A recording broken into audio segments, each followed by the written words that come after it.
Some learn best to trial and error, but we'd all prefer less of the error in the first place.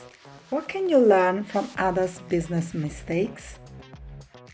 You win some, you lose some.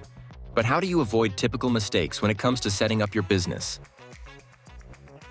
We ask the experts. 1. The biggest thing I think I would do differently if I were have to start again is I would definitely look more local. I'd spend more time in my local market and really establishing deeper, more meaningful relationships outside of what I already had. You know, it is really easy to spend time on social media and get your positive feedback from that. But I think when it really comes down to it is real people in real locations that are tangible, touchable. You can have a glass of wine with them. For me, is the most important because they're the ones that are going to stick around the longest and be your fans, your friends, your biggest referral sources for that matter. 2.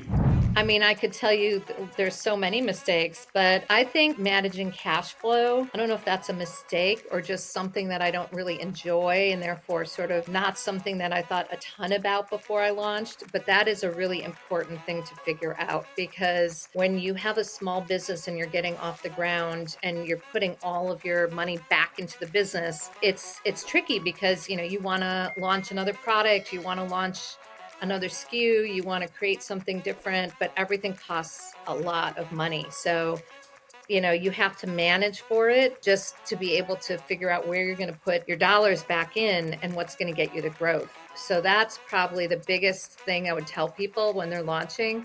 First of all, everything costs way more than you think. So even if you have a budget and you think that you're padding your budget, I guarantee it's not enough money. 3. Probably outsourced my accounting sooner than I did because I knew how to do the accounting piece. I decided to keep that. Looking back on that decision, I spent hours and hours on the accounting when I should have been spending hours and hours on building the brand and being out and networking and meeting people and, you know, basically as the face and the salesperson for my company. But I'm not going to say that I regret that decision because I certainly learned from the months that I spent doing my own accounting.